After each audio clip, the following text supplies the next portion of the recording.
Next, do you know bilingual? No.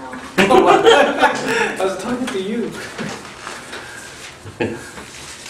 您跟国，你知道是哪谁吗？您，您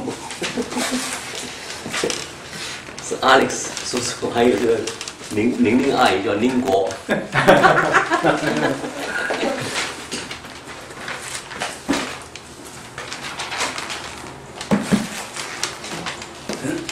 Well, okay.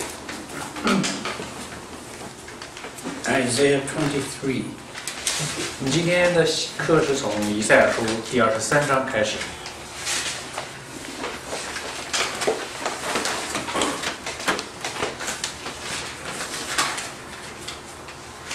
We will be touching on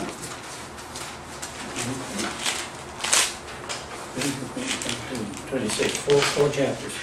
我们今天大概要来看一下四个章节，从23到一直到26。Now,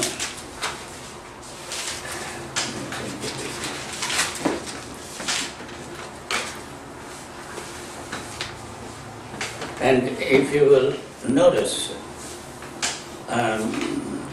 there is a certain same thing that Isaiah is bringing in all of these chapters.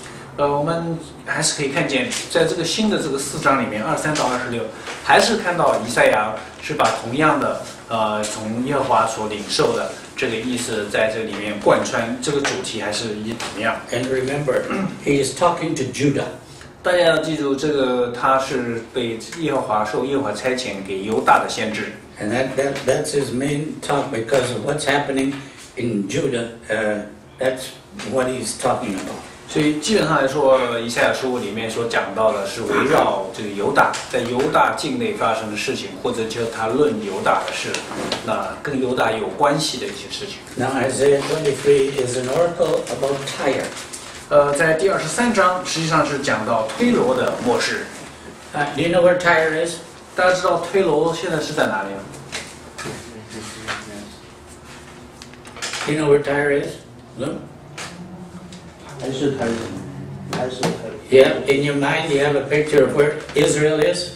大家能不能定位以色列大概在什么位置？ The Mediterranean Sea comes around like this.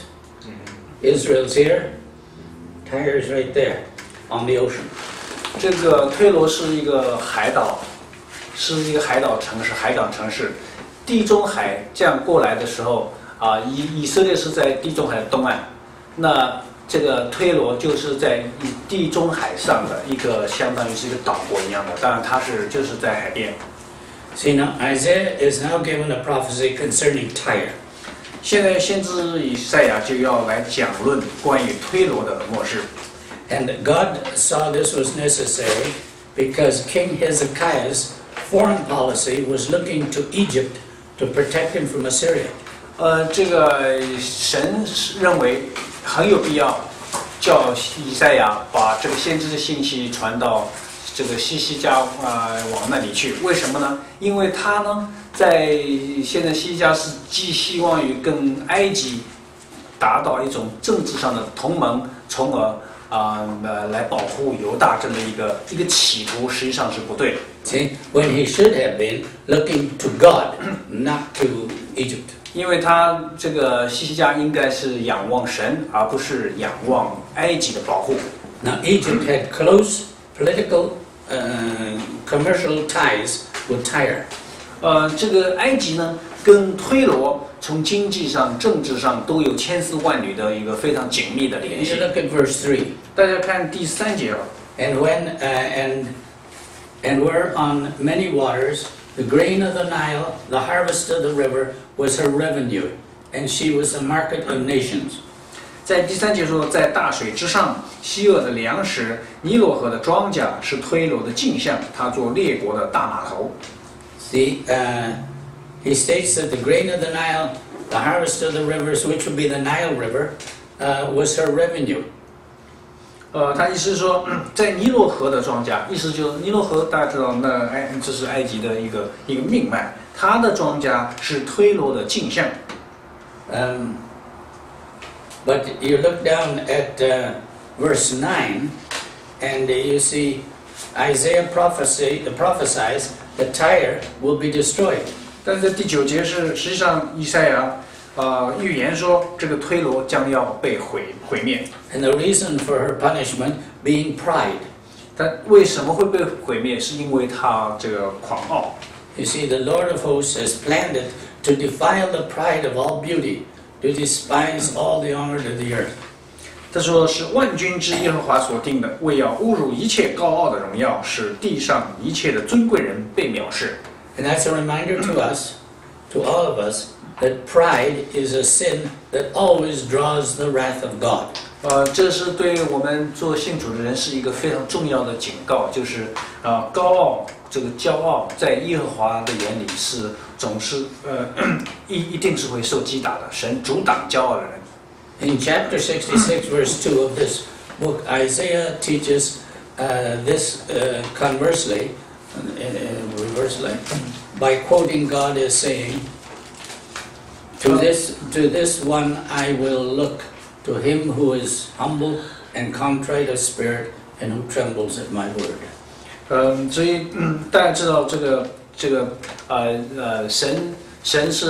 神的对人的态度是这样，他阻挡骄傲的人，他赐福给谦卑的人凡顺服神的话的，神就赐福。And now a remarkable thing in this prophecy is that Isaiah says that it is the Chaldeans that destroyed Tyre. 这里很有意思的，以赛亚预言说是那加勒底人将要这个毁灭推罗。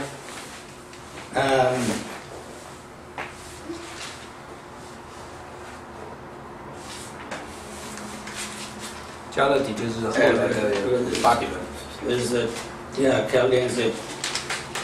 At the time of this prophecy, Chaldea was not a powerful nation. 就是在以赛亚写23章的时候，写这个预言的时候，那个巴比伦根本还不是一个强盛的一个什么强盛的国家。You look at verse 13. 大家看第13节。Behold, the land of the Chaldeans. This is the people which was not. 他说：“你看呐，加勒底人之地向来没有这名。” And Assyria made fun of them, and it says appointed it for desert creatures. 他说：“这国是亚述人为住旷野的人所立的。” You see, Assyria was a powerful nation already, but Babylon was not yet. 所以以赛亚在写23章的时候，亚述当时是一个强国，但是呢，这个加勒底根本什么都还不算不上。They also, at this time, Assyria was still in her strength, and was actually attacking Tyre right at this time. 在那个时候，实际上是什么呢？在以赛亚写这个23章的时候，不但是说加勒底根本不是什么强国，跟这个亚述不能比，反过来是什么呢？亚述那个时候因为很强大，他正好在进攻这个加勒底的时候。Now, out of history, not out of the Bible, but out of history, we learned that Assyria waged war on Tyre for 5 years. 我们知道在历史上记载，这个亚述曾经攻打这个推罗有5年之久。But in Assyrian history, there is no record that she took the city.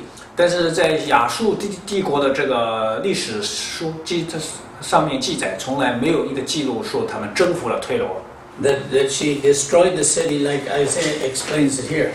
更谈不上像以赛亚书23章里面所记载的那样子的摧毁这个推罗，根本就没有这样回事。You see, now this is the reason for this. For these prophecies is obviously God gave Isaiah this prophecy to tell Hezekiah that his foreign policy was based on a wrong premise. 这个很显然，这个目的性非常强。在当时，耶和华叫以赛亚把这个信息传给西西家王的时候，他的目的就是告诉他，你在政治上指望埃及的保护是完全错误的，是激怒神的。It was not Assyria that would destroy Egypt and Tyre. 不是这个亚述最后毁掉了这个埃及和推罗。Now, but Babylon, which was still a little insignificant nation. 在那个时候的巴比伦，也就是加勒底人所住的这个后来成为巴比伦，在那个时候根本是一个不起眼的小国。And you will see even here, I don't have my verse now. The declaration concerning Babylon is corroborated when he says, at the end of 70 years, the Lord will visit Tyre. 在 verse 15。Verse 15, yeah. Verse 15, yeah. 17。他说，在70年，在 17，在70年以后，耶和华必眷顾推罗，他就仍得利息。Yeah, all right. Now, you remember that Jeremiah prophesied concerning Judah that she would be in captivity for 70 years. 大家还记得一讲到70年啊，我们应该就很容易联想到，就是这个哭泣的先知耶利米曾经预言说，犹大要亡国70年，就是被掳到巴比伦70年，70年以后必要返回。And we know from the Bible that that 70 years ended when Medo-Persia conquered Babylon. 很有意思，后来意思真的是这样演变，犹大灭国被巴比伦灭掉以后，70年以后呢？就是马代波斯征服了巴比伦。So this would have freed Tyre also. 最后呢，当这个马代波斯解放了这个犹大以后呢，他同时也解放了推罗。You see, Isaiah is painting a picture for Hezekiah of all the things that are going to happen.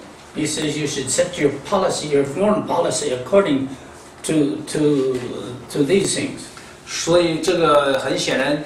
耶和华通过先知以赛亚不但是要警告西西家，而且还把未来的事情像画了一幅画一样放在西西家面前，让他能够看清楚他当时的外交政策是完全错误的。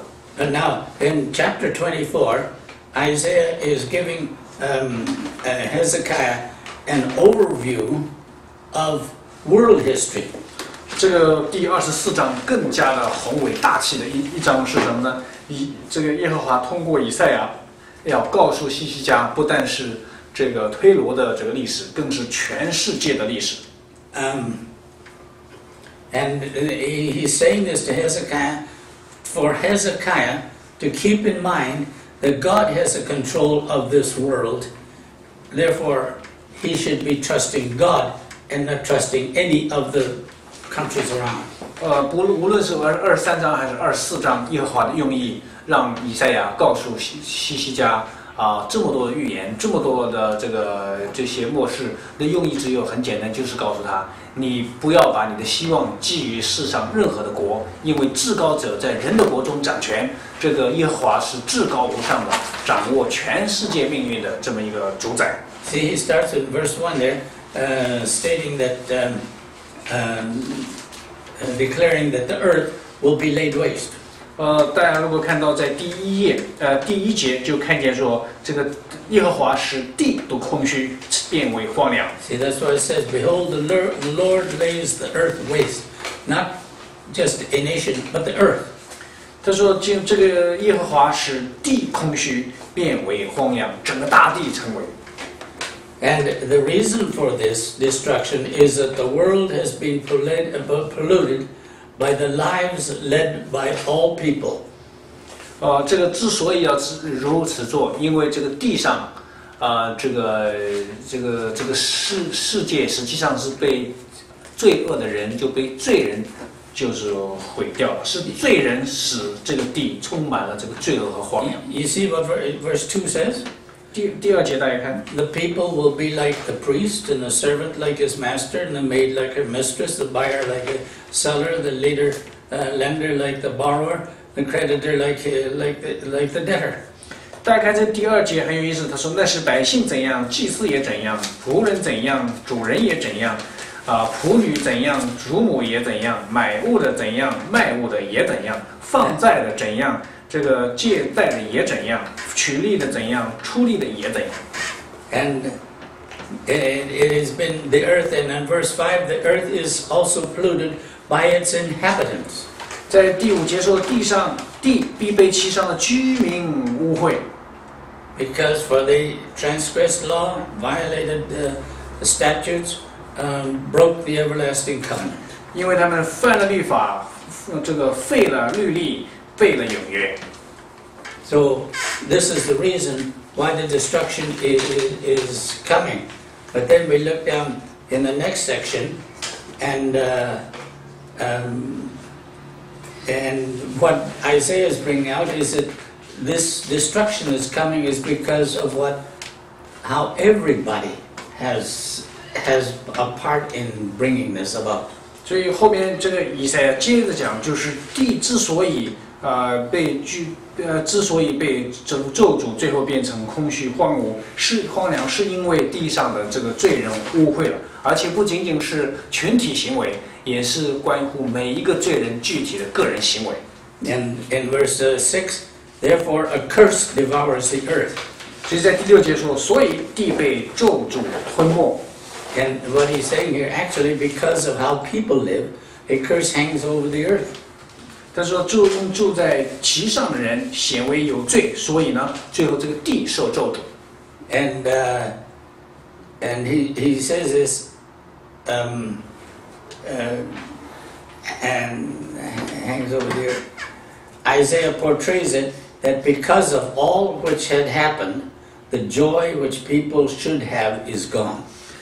以赛亚是也描写一个非常可怜的一个景象，就是因为这个地被污秽，被罪人污秽，然后受咒诅的缘故，原来人应该有的欢乐也都不见。You see, that's what he says. The new wine mourns, the vine decays, the merry-hearted sigh, the gaiety of tambourine ceases, and the noise of revelers stop.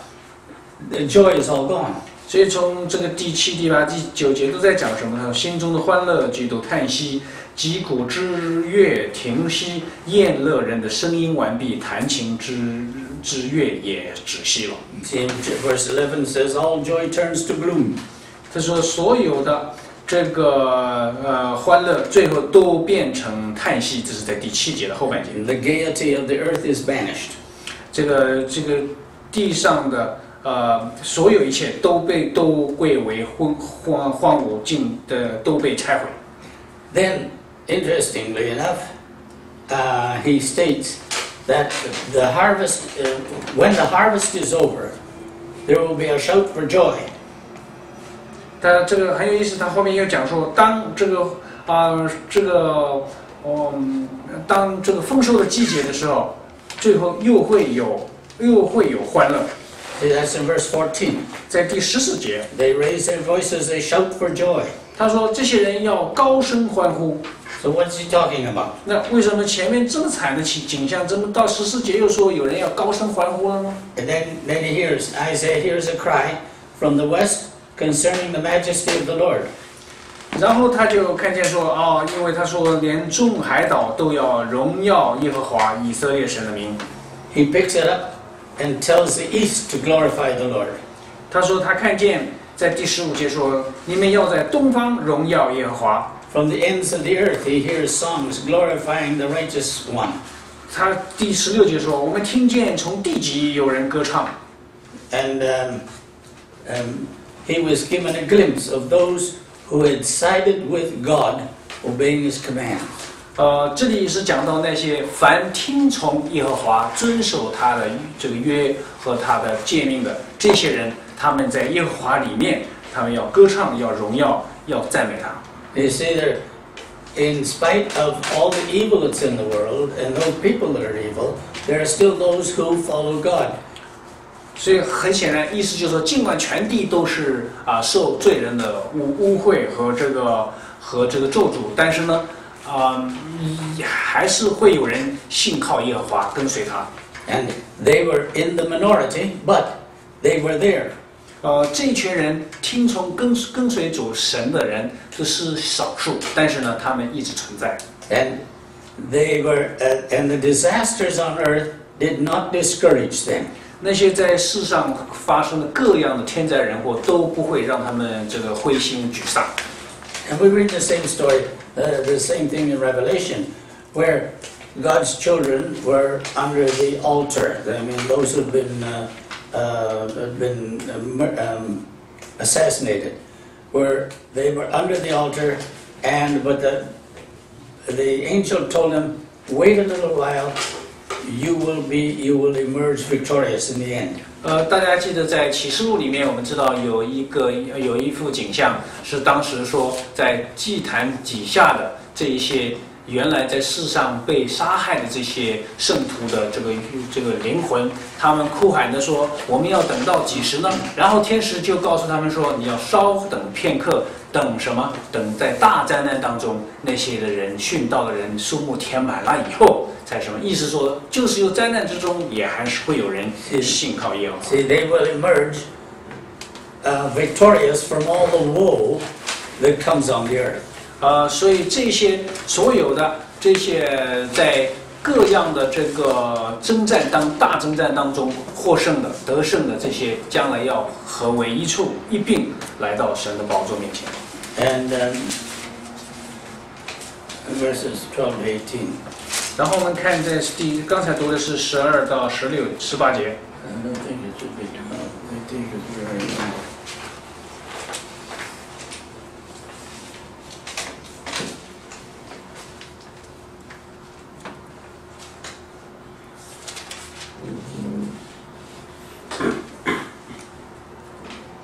Verse 16 here. But I say, woe to me, alas for me, the treacherous, 16, treacherous deal treacherously, and the treacherous deal very treacherously.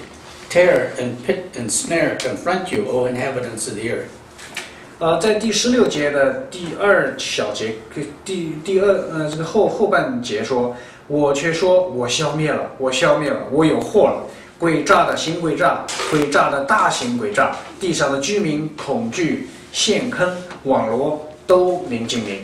And then, verse 18, then it will be that he who flees the report of disaster will fall into a pit, and he who climbs out of the pit will be caught in the snare. And the windows above are opened, and the foundation of the earth will shake.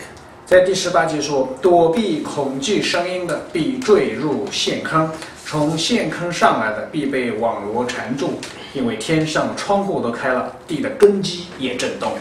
You see, Isaiah sees a picture of people as they see the danger coming, try to flee, but it is no use.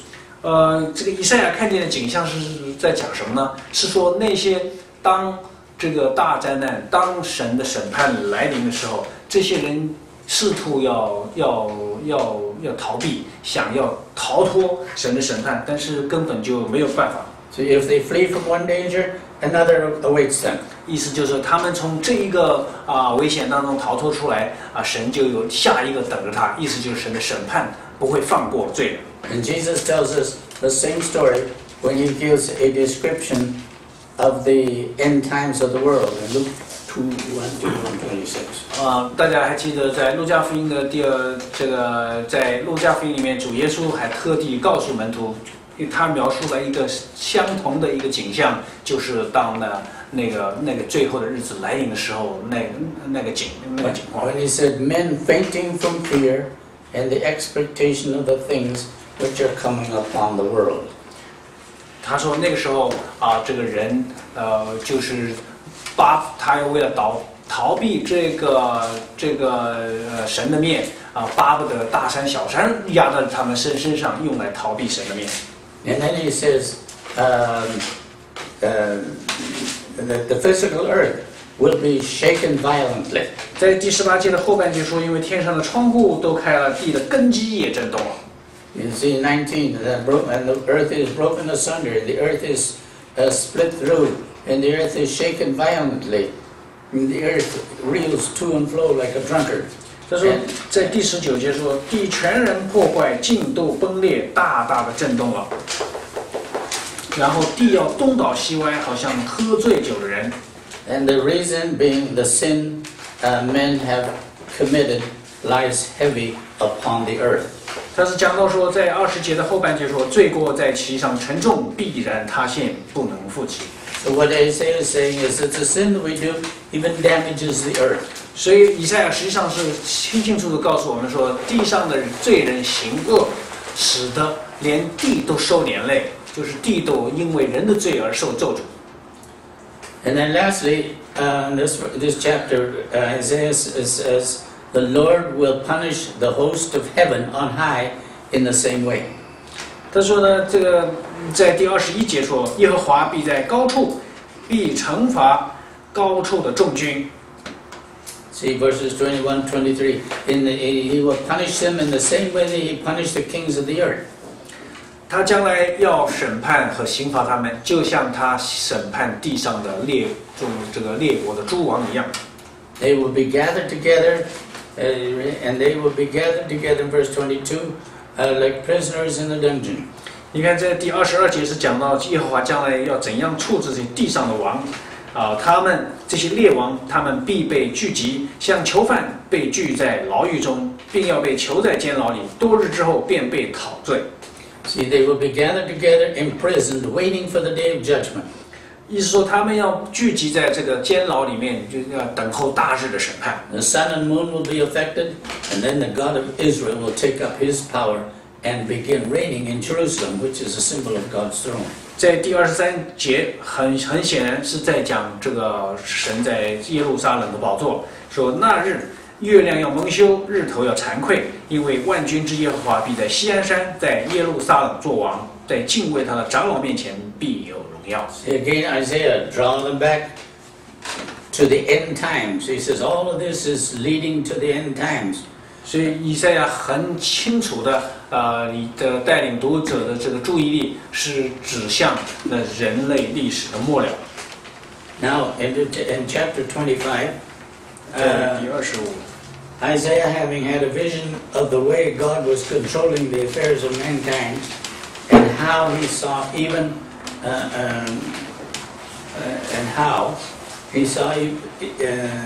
even had complete control over the demon hordes. 这个在25章里面讲到说，耶和华如何在人的国中掌权，在人类历史事件当中扮演主宰的角色，而且他不但在人类历史，在人类世界里面掌权，在这个魔鬼的世界里面也同样掌权。 I don't know if you got that right, what I said, but I didn't say it well. But he has control of the world, and he even has control of the demon hordes. Now, he says, he breaks out in a song of praise and thanksgiving. 因为神不但在人类社会里面，在人类世界里面掌权，也在这个灵界里面掌权。现在呢，他就要开始大声的赞美这个至高无上的这个主耶和华。 See, because in verse 1 he says, I will exalt thee, I will give thanks to thy name, for thou hast worked wonders, plans formed long ago with perfect faithfulness. 所以第25节是这样25章这样开始，他说：“耶和华，你是我的神，我要遵从你，我要称赞你的名，因为你忠信诚实，行过奇妙的事，成就你古时所定的。” You see, the things that were happening there, Isaiah saw this has been planned a long time before. 从以赛亚的角度看，那些的事情以后要发生的事，就像已经古时候已经很多发生过的事情一样奇妙，都是耶和华所做。 So he gives praise to the Lord for it all. 所以他为这个以赛亚已经知道人类当时的人已经看见了耶和华的奇妙作为，来赞美神。 Just like what I've told you about what's happened in Vietnam. 就像我曾经跟大家讲过几次关于上神在越南所行的神迹。 In 36 years, the church grew from 20,000 to 1,141,000. 这个在37年的时间当中，从几万人的教会突然暴涨到100多万。 But that didn't begin in 1911. 但是那不是从1911年的时候开始成长了。 When you read the Bible, this has been planned long ago. 如果你读圣经，你就知道，就是在越南所看见的这个教会飞速增长的神迹，也不是现在才有的。神从古时就一直行奇妙的事。See, God had arranged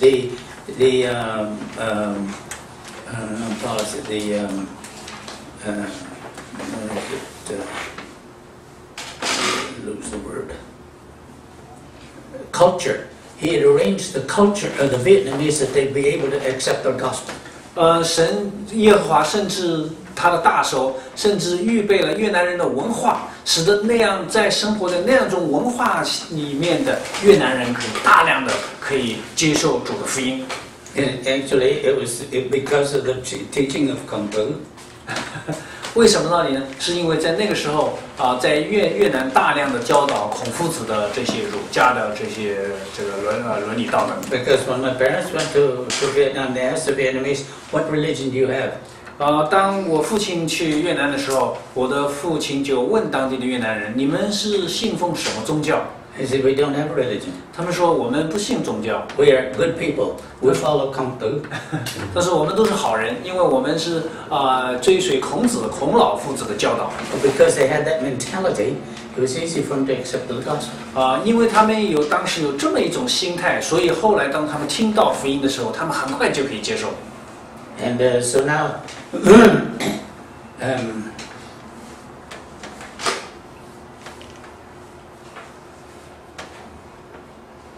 now he breaks out in his song of praise and thanksgiving.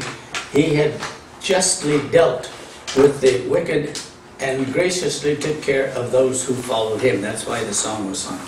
这一首25章的赞美诗，实际上讲到两个观点，一个就是那些不思悔改的应着景象的这个罪人神用公义对付他们；对那些谦卑悔改的这些义人，跟随神遵守他的诫命的这些人呢，信靠他的人呢，他就给他们恩典。You see what he says? He justly dealt with the wicked. 我们前面讲到过，他是用公义对付那些恶人。And you see, look at verse 2, "For thou hast made a city into a heap, and fortified city into ruin, a palace of strangers in a city no more. It will never be rebuilt." 你看，在第2节说：“你使城变为乱堆，使坚固城变为荒场，使外邦人宫殿的城不再为城，永远不再建造。” But then in 3 it says, "Therefore a strong people will glorify thee." 在第3节说：“刚强的民必要荣耀你。” So you see what Isaiah is saying is God has been just to the wicked, and he's been just and gracious to those who follow him. 所以作为总结很简单，就是他用公义对付恶人，他用恩典对待义人。 And then down to verse 6, "And he saw what the Lord was preparing for his people." 在第6节讲到万军之耶和华为他的百姓所预备的是什么？ He saw a lavish banquet being prepared. 他看到用一个非常的豪华的一个很肥甘的宴席被预备了给他的百姓。 You see that's in verse 6 there. And then he saw a veil being removed. 然后在第7节说，他又看见这个遮蔽万国蒙脸的帕子呢，是被移开了。 See, on this mountain he will swallow up the covering, which is over all peoples. 然后他因为这个当时的这个遮盖万国的这个蒙脸的这个帕子是遮盖他们的。 And see that which has been obscure will be clearly seen. And as we get further down, they will see these Jews in time of Isaiah. There was a lot of they couldn't see what was going to happen. 尽管这后面有好多实际上都讲到这个耶和华要告诉他的百姓是什么样，但是呢，那个时候的人那个时候的百姓他们都不是很明白，就是听见也不是太明白。 Isaiah himself made these prophecies and still couldn't understand just what he was driving at. 甚至连以赛亚自己作为先知，他把这先知的信息讲出来、记载下来，他自己都不是完全的能够参透那当时还隐藏的、还遮盖的这么一个福音的奥秘。 But he knew that there was coming a day when these things were going to be clear. 但是他很清楚，就时候将到，这一切将来要真相大白。 And they said, then death will be removed, 他说，将来死亡要被这个除去， and sorrow and tears will be no more. 那些人的这个苦难和这个眼泪将要被抹去。In verses 8 there says that. 在第8节就讲到这个。And his people will no more be reproached. 而且那个时候的人就不会再有这个羞辱了。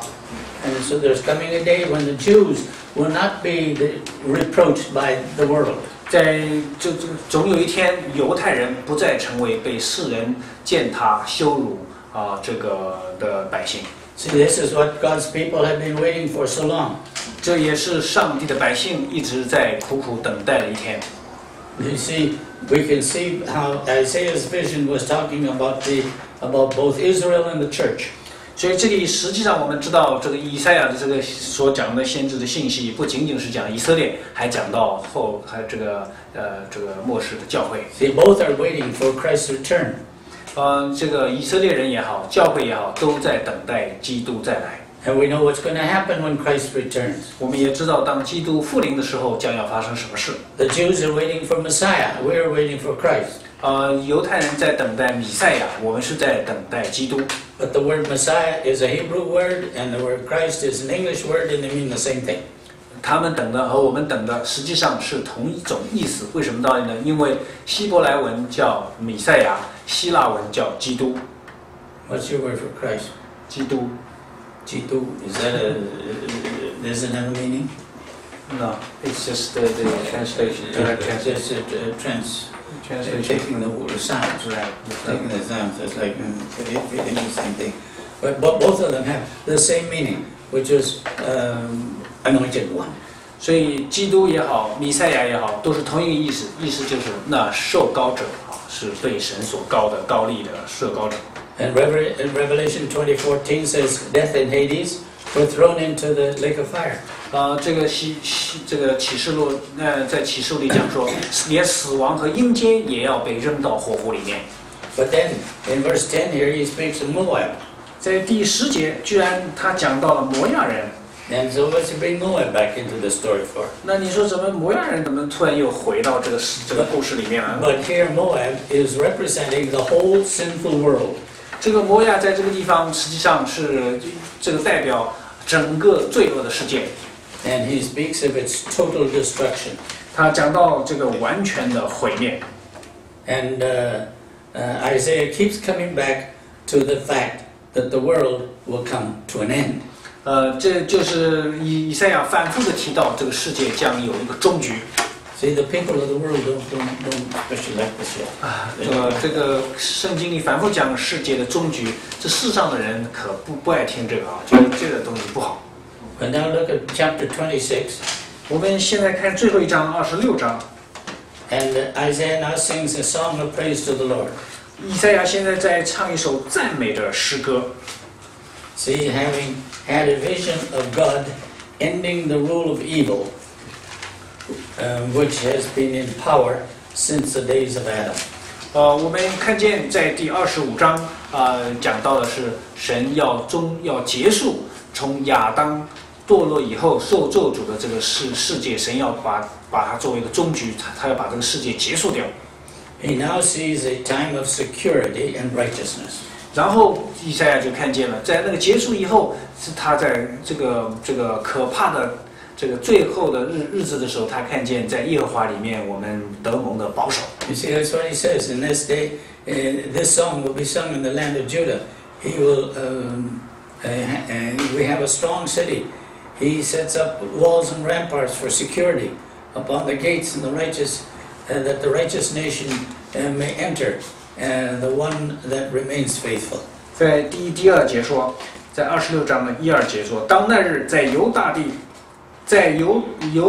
人必唱这首歌，说我们有坚固的城，耶和华要将救恩定为城墙，为外国，敞开城门，使守信的一民得以进入。So now he exhorts God's people to be steadfast and to trust in God. 所以这个以赛亚就劝告他的百姓，那些凡信靠耶和华的人说：你们要忍耐，你们要等待。You see, this is what Isaiah was trying to say to the Jews all the time. 以赛亚一直是把神的信息传给他们，说那些上帝的百姓要要信靠，要倚靠耶和华。 See, he says the steadfast of mind thou will keep in perfect peace because he trusts in thee. In verse 3. 在第3节说，真心依赖你的，他必保守你，必保守他十分平安，因为他依靠你。 And trust in the Lord forever. Verse 4. 第4节说，你们当依靠耶和华，直到永远。 And then because he says, trust in the Lord. The one that the Lord will bring down are the people who don't obey him. 所 They 以他 don't trust him. 所以他说，你们要这个依靠耶和华，因为耶和华要拆毁的是那些不是那些这个信靠耶和华的人，而是那些骄傲抵挡耶和华的人，神要拆毁他。 See, that is the only place peace can come from, is from God. 当我们讲平安的时候，平安是从至高无上的神那里而来，那才叫终极的平安。 And he says that God, he says of God, he is their strength. And he brings low any who are proud. 所以他说我是你们随时的帮助，是凡心靠耶和华的，耶和华就说我是你们随时的帮助，我帮助这个赐福给谦卑的人，我阻挡骄傲的人。 And then Isaiah states that the way of the righteous is smooth. 大家后来看见以赛亚讲说，义人的道路是正直的。 You see verse 7, that's what it says. 在第7节说， This means even when contending with forces of evil, they can still have peace. 这个意思是什么呢？就是哪怕在这个世界上有这么多的罪人和罪恶，但是呢，义人的道路它一样是可以正直平直的。 Because peace comes from the Lord. 因为平安是从主而来。 And so while living in this sinful world, they long for God's presence. 这个信靠耶和华的人，在这个罪恶的世界里面，他们是在渴望等待耶和华。 You see in verse 8, it says, we have waited for thee eagerly. 在第8节说，我们在你行审判的路上，这个等候你。 Thy name and even thy memory is the desire of our souls. 我们心里所渴慕的是你耶和华的名， See, my soul longs for thee. 就是你那可纪念的那个名。 And what he's saying here is that night and day their spirits seek him. 第9节说，夜间我心中夜间白天我心中都羡慕你，我切切地寻求你。 And he says something very interesting here. Isaiah says that when God brings judgment, the inhabitants of the world learn righteousness. 这个第9节的后半节很有意思，他说你在世上行审判的时候，地上的居民就学习公义。 You see, people, when the tragedies come in this world, and people say, where was God? 大家想想，当一个巨大的自然灾难临到这个人的时候，有些人会问说，神在哪里？ And Isaiah says, when the earth experiences thy judgments, the inhabitants of the world learn righteousness. 但是以赛亚在第9节的后半节说，因为你在世上行审判的时候，地上的居民就学习公义。 And then he says the opposite of that in verse 10. 然后在第10节他又反过来， Though the wicked is shown favor, he does not learn righteousness. 在第10节说什么呢？以恩惠待恶人，他仍不学习公义啊。 And when everything is going easy, you don't learn anything. 大家知道什么？就是当这个生活很平顺很顺利这一帆风顺的时候，人不会学什么功课了。 Try to witness to somebody whose life is peaceful and they have their families running, they have a good job, they have money in the bank, they have a good car, and everything is going just right. Try to witness to that person. They don't listen. 你要是不相信，你可以去试试。你去找一个，你想想，你身边如果事事顺意一帆风顺什么都有，什么都不缺这个车子、房子什么都有，家里一切都太平平安，这样的人，你去跟他讲神的事你看看他是什么反应。 Then in the next section, 11 to 13, this passage, Isaiah sees that when the Lord bestirs himself, they're blind to Him. 在第11到13节是讲到说，当神要做一些事情的时候，神的手高举的时候这些人是瞎眼有眼，看不见上帝的手。See, it says, "O Lord, thy hand is lifted up, yet they do not see it." 在第11节说，耶和华，你的手高举，但是他们仍然不看。See, although they saw the zeal of God for His people, they still didn't see Him. 这个耶和华是却要为他的百姓发热心，但是耶和华的百姓还是看不见耶和华的手。And because of this, fire will devour them. 因为这个缘故，所以有火就会烧毁耶和华的敌人。You see, what he's saying is that people who are going to be, or are not going to accept him, and are even against the Jews, the final end will be that they will be destroyed, and we know they will be in the lake of fire. 所以这里很显然，第11节里面的意思大概就是什么呢？就是当耶和华的手高举的时候，这个世上的人抵挡神和他的百姓，抵挡神和他的教会的人，他们仍然看不见。所以耶和华要为他的百姓发热心，最后用火烧灭那些憎恨神、抵挡教会抵挡神、憎恨教会的这样的一些仇敌。Now, in verse 13, Isaiah remembers that other masters besides God had ruled over them. 在第13节，以赛亚特地提醒说，在耶和华之外，曾经有别的人、别的主来管辖我们。He knew it was because of their sin that had happened. 这个以赛亚也知道，是因为人的罪的缘故，所以才会有别的主，除耶和华以外，有别的主曾经来辖制他们。But like what happened so often amongst the Jews, when they repented, they realized that it was God that was punishing them. They repented, and so God drew them back to Himself. 但在以色列的历史上有太多次，就是他们看见耶和华借助外邦人的手，或者允许外邦人来攻击以色列，使得他们蒙羞，使得他们受击打，然后他们就悔改。当他悔改的时候，耶和华就施恩给他们，又把他们又把平安赐给他们，又给他们保守。And again, they confessed His name. 然后呢，他们就因为这个缘故，他们就称颂耶和华的名。And then the result was God punished those who had conquered them. 然后呢，耶和华在这个情况下，耶和华又击打那些曾经攻击耶和华的百姓，就是攻击以色列的那些强敌。And you see in 14, the dead will not live, the departed spirits will not rise.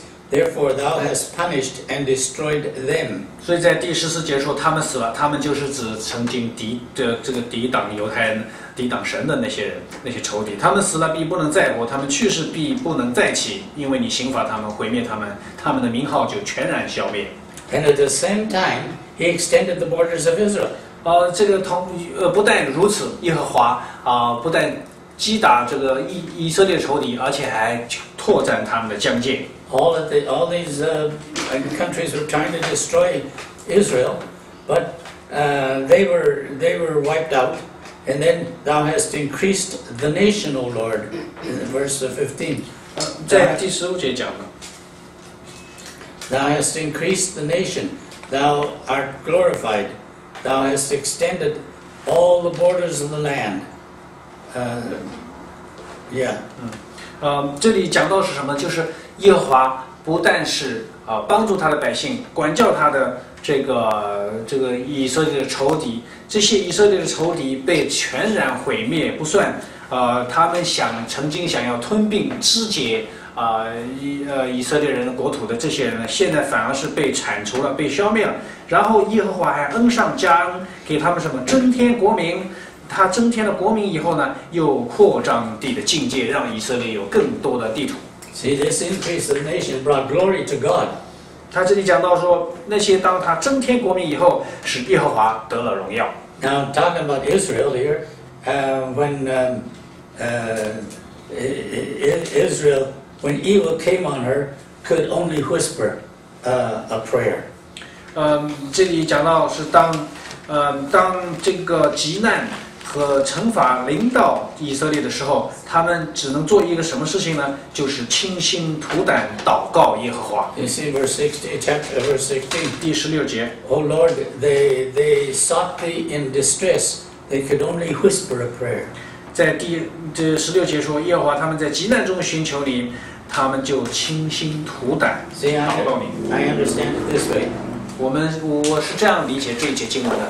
Israel, being ashamed of herself, did not dare to come to God, demanding or even pleading for help. 这个以色列人是如此的羞愧，因为他们太辜负耶和华了，所以他们甚至没有这个胆量和这个脸去求耶和华帮他们做什么，所以他们只能什么？只能小声的祷告。See, they could only whisper, desperately hoping for mercy. 他们只能做件什么事情呢？这个直译的话就是应该什么？他们是在绝望和羞愧当中，他们只能够是轻轻的向耶和华这个祈求、祷告他的这个怜悯。They had passed through times of much pain. 他们经历了很多的痛苦和患难。They had not been able to transform the earth to be a better world for them to live in. 他们根本没有办法改造这个世界，让这个世界变得更美好。So they must look forward to the day of resurrection. 所以他们只能够等待那一个就是这个复活啊，在主里面的复活。You see, that's what verse 19. 这就是已经到了第19节了。Your dead will live, your corpses will rise, and you who lie in the dust, awake and shout for joy. And for your dew is as the dew of the dawn. 在第19节说，死人要复活，尸首要兴起，睡在尘埃的要醒起歌唱，因为你的甘露好像菜蔬上的甘露，地也要交出死人来。So they were looking forward now to the day of resurrection, as Martha had done when she said to Jesus. 大家记得这个马大曾经跟耶稣说，到末日的时候，人都要复活。现在他们也就是这样，这个犹太人都在等待那死人复活、死人兴起的那一天。I know that he will rise again, and it's her brother, in the resurrection on the last day. 这个马大曾经对耶稣说：“我知道到末日的时候，我的弟兄必要复活。” Now you see, the Sadducees were people who did not believe in the resurrection. 但是大家知道，是法利赛人是相信这个复活的，但是撒都该人是不相信的。But look what Isaiah says here. 但是看以赛亚书，以赛亚说什么？ And this was their Bible. 这是他们旧约的圣经，是犹太人的圣经，所以实在是这些撒都该人实在是这不应该。But then Isaiah says, until that day, tells his people to stay quiet for a while. 以赛亚到最后提醒他的百姓，说到那一天的时候，你们要什么？你们要隐藏片刻，你们要静声，你们要不要出声。You see, verse 20, come my people, enter into your rooms, and close your doors behind you. Hide for a little while. 在第20节说，我的百姓，你们要来进入内室，关上门，隐藏片时。Until indignation runs its course. 但是什么？等到这个愤怒和刑罚过去。You see, the time that we're living in this world is not easy for people who follow God. 我们所活的这个弯曲悖谬的时代是不容易让真正信靠主、跟随主的人生活的。See, but what Isaiah tells his people is to stay quiet for a little while. I just lie low. 但是以赛亚是对以色列当时的百姓，也对今天我们真正的在主里面的教会、主里面的这个基督徒的一个提醒。他说：“你们要进到内室，关上门，隐藏片时，就忍耐再忍耐一时。” You see, God still has things to do. 因为神还有没有了的事情要做。 And this is something we have to remember. God is still giving people an opportunity to repent. 有一件事我们不能忘记，主不是故意延迟不来，乃是什么？乃是给更多的人来，希望有更多的人悔改。 But in the meantime, He comes. 在与此同时，他也呼召地上的悔改。 Don't let your hearts be troubled. 我们要安心，在这个蒙耶和华的保守，在主里面有安息，稍安勿躁。 A day is really coming when evil will be taken care of. 总有一天，那日子到了以后，地上的罪恶将要被处理。 You remember John hearing the fifth seal, which said to the saints to wait a little while.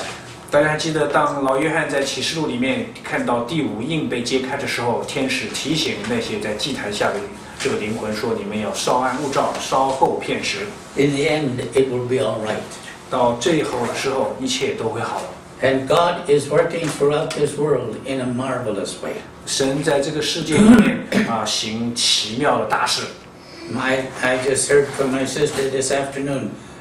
She heard from a missionary who is in Laos right now. 我今天给我的妹妹打电话她说她听到从一个在老挝这个做传道人的宣教士那里听到一个信息。 And when in Laos, she met a pastor there who is a powerful pastor.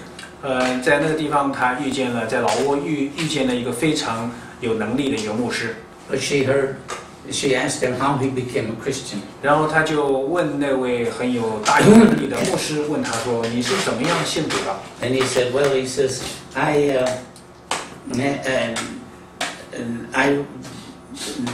didn't want to become a Christian. 这个牧师就跟他讲说，我信主之前，我根本不想做基督徒的。 He says, my family were Christians, my mother and father were Christians, but I didn't want to go that way. 他说，尽管我的父母、我的兄弟姐妹是基督徒，但是我就是死不愿意。 And this day they asked him again, come to church with us. 有一天呢，他们还是跟他说，家里人跟他讲说，哎，你跟我们一起去教会吧。 And so he went to church. 那一天他情面难却，没办法，他就去了。 And what happened that day was something I've never seen happen. 这个那天发生的事情，连我这个做了几十年的宣教师，我的90岁的人了，我都没看见过这样的事。 The Holy Spirit came down upon that church and shook it. 圣灵降临在那个教会，整个教会大震动。 I mean, really shook it physically. 这个整个教会真的是教会的根基，连整个房子都在抖动。 And so that when this boy he went up to the front to become a Christian, he had to crawl up because it was shaking so badly. 就说那一天他就真正看见了，然后他说他想去决志，到那个这个前台想要去做决志祷告的时候，他人都不能走过去，因为整个教会是震动的如此大，他必须得爬过去。 Now my sister asked the lady, when was that happened? 然后我的妹妹听完这个见证以后，就问那个在这个老挝的宣教士说，那个事是什么时候发生的？ And she says it was back in the 70s, maybe about 72, 73, somewhere there. 他说，据他了解，应该是在1972或者1973年这样的左右。 Well, that was just the time when God gave us in Vietnam a revival. 那个时间几乎是同时，神在越南有一个大复兴。 And remarkable things happened in Vietnam at that time. 在那个时候，在越南的教会有一个巨大的一个复兴，有一个奇妙的复兴。 But you see, the Holy Spirit didn't only here, He reached all the way over there to Laos at the same time. 所以大家看见圣灵不仅仅在一个地方做工，他不仅仅在越南做复兴教会的工作，他在老挝也做同样奇妙的大事。 So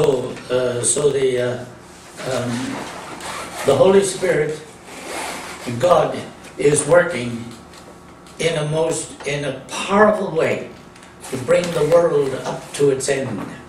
所以我们看见神借着他的灵，在这个世界上做很多的奇事，最后的结果是要把这个世界带向一个终局，这个终局是在神的计划当中的。And the reason the whole world hasn't come to an end yet is because God is giving people a chance to hear. 只是说这个终结世界的这么一天还没有到来，不是因为神故意延迟，乃是他愿意让更多的人悔改，给这个世界上的人再给多一点机会。Now I said that a little bit wrong. 我应该说我要改一下 I 说 said 法。 to giving people a chance to hear.